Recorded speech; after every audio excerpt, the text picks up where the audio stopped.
This is South Sudan, the world's youngest country, a nation born out of hope. But today, that hope appears to be fading fast. South Sudan is on the brink of another civil war. Right now, peace is collapsing. Leaders are being arrested and international forces are scrambling to evacuate. Neighbors are picking sides and the country is on the brink of yet another civil war. But how did we get here? And why should the rest of the world care? I want to walk you through the journey South Sudan took to get here, to help you better understand how selfish interest and lust for power has resulted in the crisis leading to the collapse of this young country.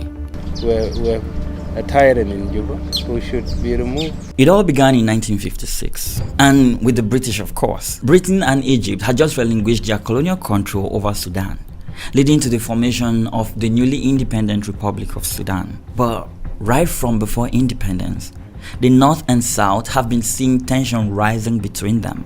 These internal divisions triggered decades of violent conflict, including 2 civil wars, with the second one ending in 2005. So it's 2005. The Second Sudanese Civil War has just ended. Part of the agreement that brings this war to an end gives this southern part of the country some form of autonomy from the central government over in Khartoum. With this agreement in place, an autonomous government of South Sudan is formed with this guy Salva Kiir as the president of the government of Southern Sudan. This was following the death of a man called John Garang. Salva Kiir is also named the first vice president of Sudan. Alongside him is his colleague Riek Machar, who is also named vice president of the Southern Sudan Autonomous Region. From here, plans are set in motion for a full independence movement. After years of bloody fighting, Southern Sudan's time has come. It's the first day of a week-long independence ballot in which voters will be asked whether they want to redraw the border, splitting the country in two. Between 9th and 15th January 2011, the region holds a referendum to determine whether South Sudan should become an independent country separate from Sudan. The result is an overwhelming yes. 98.83% of those who take part in the referendum want independence. On July 9, 2011, South Sudan becomes the world's newest country. For many South Sudanese, this feels like a dream come true. The streets of Juba are packed with people celebrating. They had fought for this moment. The world watches on as this guy, Salva Kiir, wearing his signature cowboy hat, and his colleague Riek Machar stand side by side to usher in a new era. But beneath the surface, something is missing. South Sudan, you see, was built on a shaky foundation, and as the early independence euphoria died down, the cracks started to show. A few months later, it was reported that South Sudan was at war with at least 7 armed groups in 9 of its 10 states, with tens of thousands of people displaced. The fighters accused the government of plotting to stay in power indefinitely, not fairly representing and supporting all tribal groups while neglecting development in rural areas. From the get-go, the South Sudanese government was confronted with an impossible task of uniting a nation divided along tribal lines. But no one could have predicted what was to come. By December 2011, tribal clashes had intensified. The economy was fragile, institutions were weak, and critical infrastructures were non-existent, as the place had been devastated by conflict. Even though the country was rich in oil, it was landlocked and completely dependent on its neighbor, Sudan, to export it for them. Then the worst happened, when a dispute with Sudan over oil transit fees led South Sudan shutting down oil production in 2012, crippling its own economy as a result. From here, the crisis was blown wide open. You see, even though everyone was smiling during the Independence Day celebrations, it is crucial to note that South Sudan's leaders had never really stopped fighting. When they stopped aiming guns at the government over in Khartoum, they simply turned them on themselves. To understand what happens next, I need to tell you the story of President Kiir and his first vice president, Riek Machar. The man Salva Kiir was barely 4-year-old when the first Sudanese civil war broke out in 1955. This happened just a year before Sudan's independence. His father was a local chief in the Dinka ethnic group. His people have herded cattle in the heart of Bahr el Ghazal, a region of South Sudan, for centuries.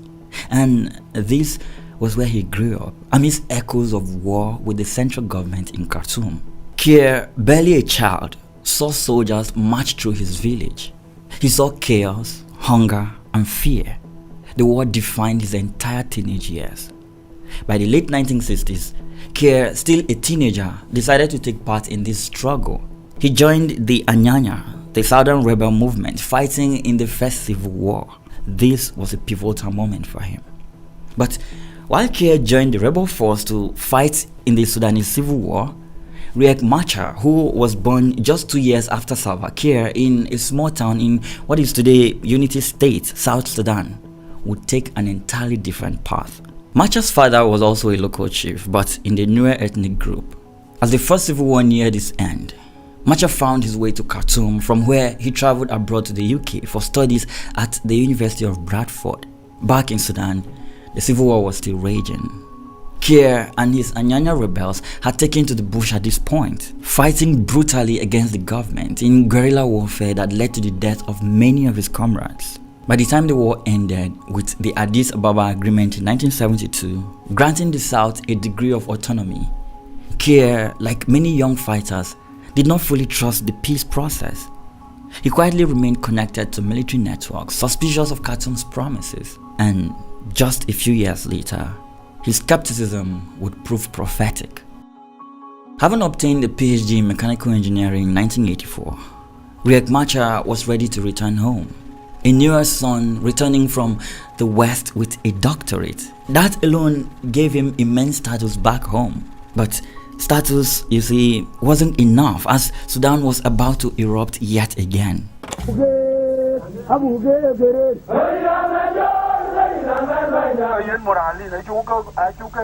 1980s introduced an interesting figure into the mix, John Garang, an ethnic Dinka. Garang was a US-trained economist and soldier who had returned from Iowa and Fort Benning with a vision far larger than what most Southern commanders in the First Sudanese Civil War could imagine. For Garang, the war was not just to gain autonomy for the South, but a completely new Sudan, where all marginalized people, whether in the South, the Nuba Mountains, or Darfur, could live in peace and dignity. When Kiir met Garang, he knew Garang to be an idealist, but his charisma and visionary leadership qualities won him over. Soon enough, they founded the Sudan People's Liberation Army, SPLA, in response to Khartoum's attempt to revoke the South's autonomy in 1983.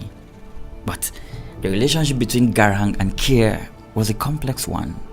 You see, they didn't always agree, and there were tensions, especially over Garang's insistence on fighting for a unified Sudan rather than outright Southern independence. However, Kiir was fiercely loyal and rarely challenged Garang publicly. As war resumed in 1983, the new rebel force known as Sudan People's Liberation Army was looking for people to join in the fight against the brutality of the central government. And practically everyone lent their hand in the fight. One of those who joined forces with Garang and Kiir in the early days was this guy, Riek Machar.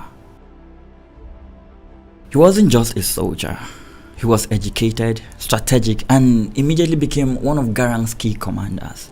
Together, they fought the Khartoum government, but under the surface, fault lines were forming. Kiir became Garang's right-hand man in the battles that followed. He knew how to command men in the bush, how to maneuver through swamps and deserts, and how to inspire discipline among weary fighters. His leadership style was deeply respected. His fighters knew he wasn't sitting in a comfortable office somewhere. He was right there with them, enduring the same hunger, the same bullets, and most importantly, the same betrayal when supposed allies defected to Khartoum.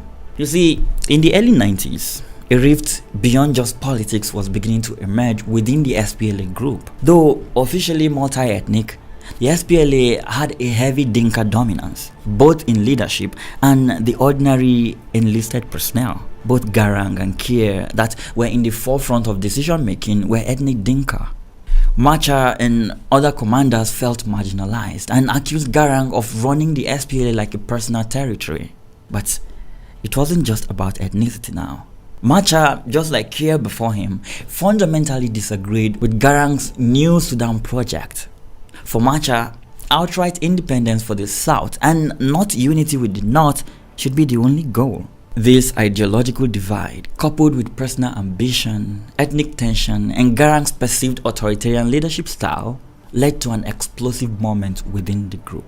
And then in August 1991, Riek Machar, alongside Lam Akol, broke away from Garang's SPLA in what became known as the Nasir Declaration.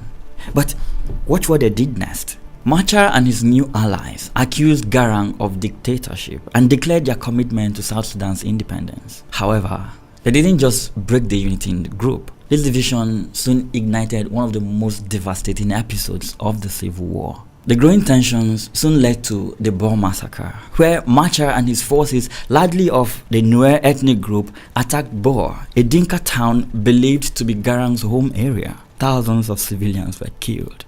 This event left a permanent scar on the relationship between the Nuers and Dinka communities. As the rebellion began to take its toll on the SPLA leadership, Salva Kiir stood loyally by Garang. Together, they tried to salvage what was left of the group after the Machar-led split. But Riek Machar was not done with his betrayal of the group yet. In the mid-1990s, Machar made his most controversial move when he cut a deal with Khartoum's government, the very government the SPLA had been fighting. He would go on to form the South Sudan Defense Forces, SSDF, and became vice president of Sudan under Omar al-Bashir, the dictator that had been bombing his people all those years. This was hugely controversial. His people called him a sellout, but Machar fought back against his critics, saying he was simply buying time and seeking a pragmatic path to self-determination. In reality though, he found himself increasingly marginalized by Khartoum as well, used but never truly trusted. By the late 1990s, the SPLA under the leadership of Garang and Kiir had regained strength. International dynamics had shifted in their favor. Also, the central government in Khartoum was getting increasingly frustrated by the low revenue coming in. Soon enough, Omar al-Bashir looked for ways to fund his war machines as well as pay the usual bribes to his generals and personal militia. And so, he turned his attention to the oil fields in the south. He needed a way to clear what he called insurgency in the south for the government to construct pipelines and a refinery. But the SPLA were no pushovers. They quickly braced for what appeared to be a climax in the Civil War. By 2002, Machar returned to the SPLA. A mixture of political realism and shifting alliances had forced his decision.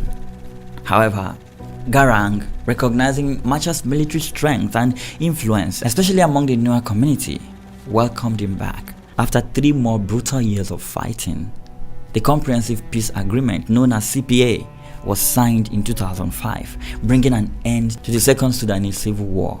Garang became first vice president of Sudan, and Machar, who had made some deals with al-Bashir after the split in the mid-90s, became his deputy in the government of Southern Sudan.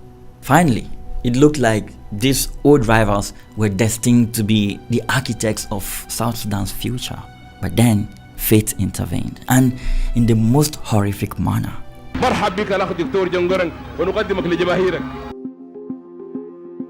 On July 30, 2005, only weeks after Garang was sworn in as Sudan's first vice president under the Comprehensive Peace Agreement, his helicopter went down in the hills of southern Sudan. Garang was dead. This could have shattered the SPLA. Garang was the movement's symbol. His death could have triggered another civil war within the south, but Salva Kiir stepped up. He became chairman of the SPLA and vice president of Sudan. Machar once again became vice president, this time under Kiir as South Sudan edged closer to independence. But the old wounds, especially between Machar and the Dinka establishment, hadn't healed. Between 2005 and 2011, as vice president of Sudan and leader of Southern Sudan, Kiir masterfully navigated what appeared to be a minefield. He worked closely, though not always smoothly, with Omar al-Bashir's government. He knew Bashir feared another southern rebellion, so Kiir leveraged that to ensure the referendum would actually happen. At the same time, He had to carefully navigate a tense political atmosphere back home as some Southerners distrusted him for cooperating with Khartoum at all. When the referendum came in 2011, the overwhelming vote for independence was as much a reflection of Southern unity as it was of the deep scars from decades of war. But while both Kiir and Machar smiled and waved from the podium in Juba in July 2011, they knew the battle was far from over, especially with old wounds still left untreated. And this is where the story takes an even darker turn.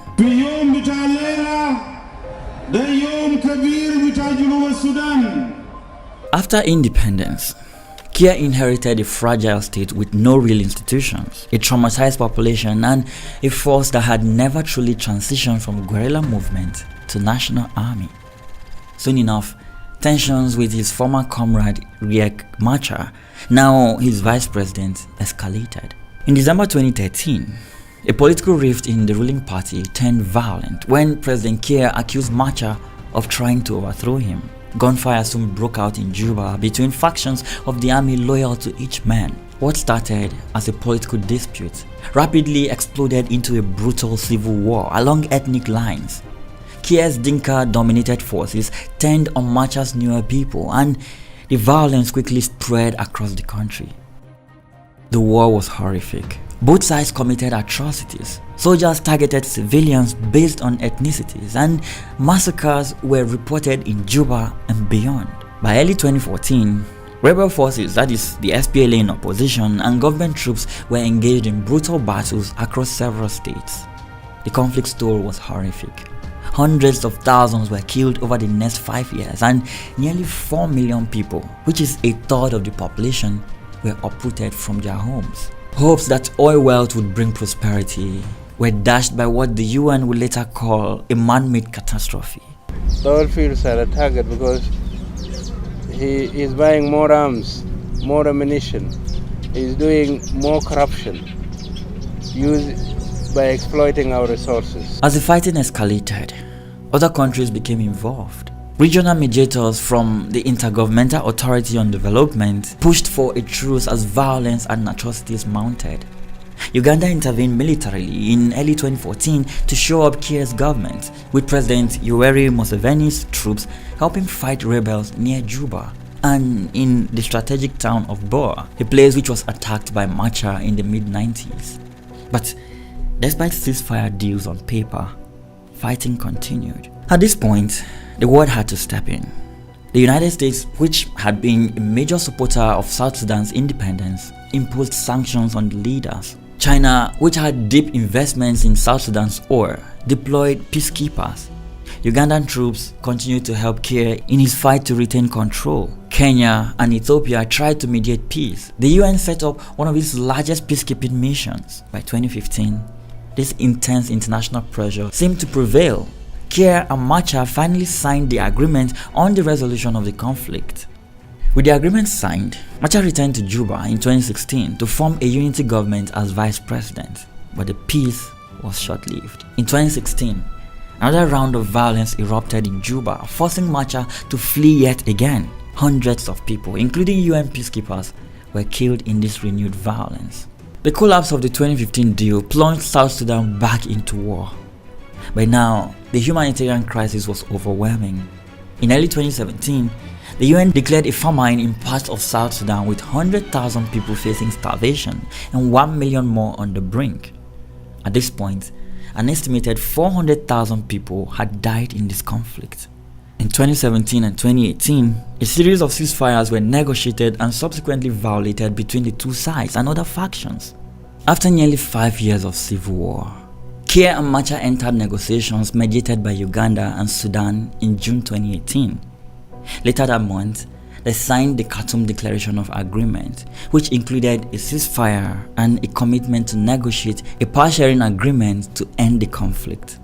This agreement was followed by a peace agreement to end the civil war signed by the government, Machar's opposition party, and several other rebel factions. In a symbolic moment, Machar returned again to Juba and shook President Kiir's hand, and he made amends to signal a new chapter of peace.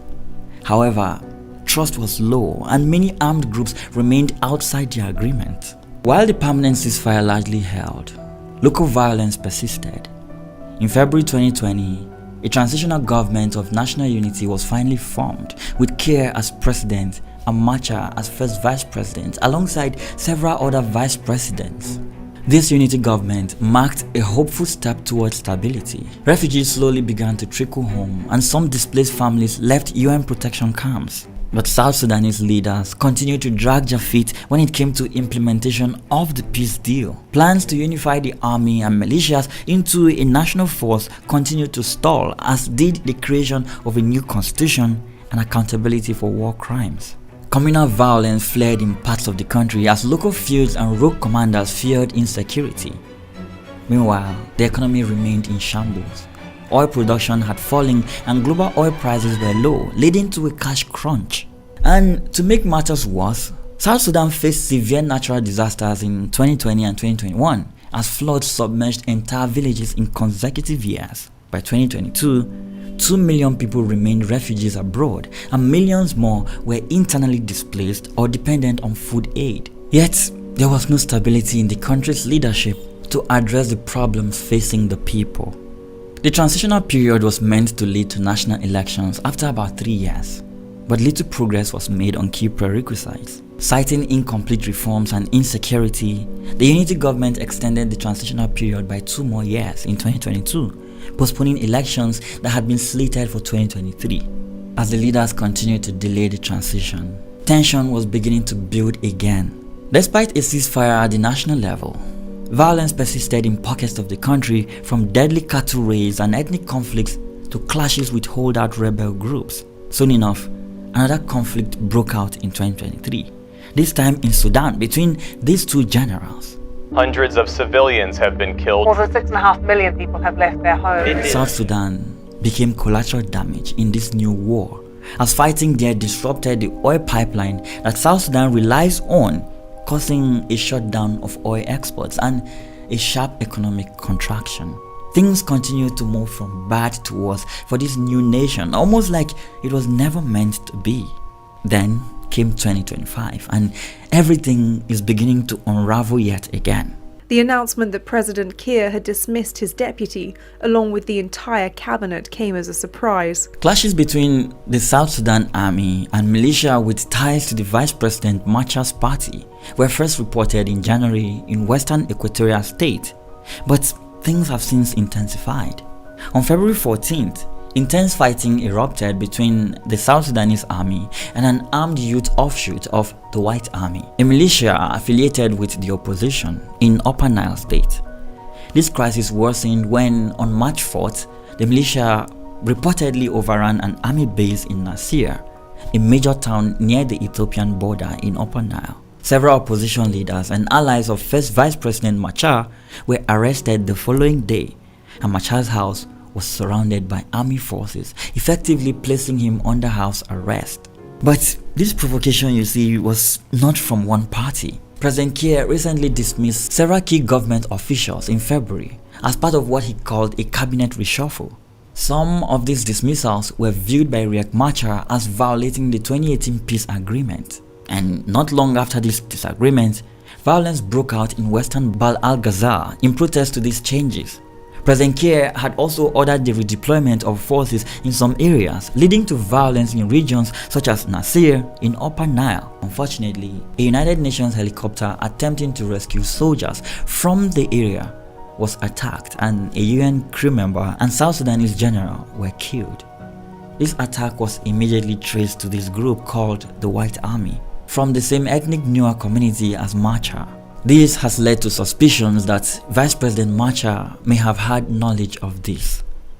As this conflict threatens to escalate, different neighboring countries are monitoring the situation. Uganda has since deployed special forces to the country, stating that, quote, "We, the UPDF, that is Ugandan military, only recognize one president of South Sudan, His Excellency Salva Kiir. Any move against him is a declaration of war against Uganda." Ugandan President Yoweri Museveni has previously intervened militarily on the side of Kiir in South Sudan and is looking to continue in that regard should the need arise. Right now, South Sudan stands at a crossroad. The unity government is under growing pressure to deliver, but infighting amongst the leaders is preventing any real progress. The next big milestones are drafting a new constitution, completing the unified army, and holding credible elections by December 2026. But will this happen? Can the leaders of South Sudan put aside their petty desires and personal interests in favor of building a peaceful country for their citizens?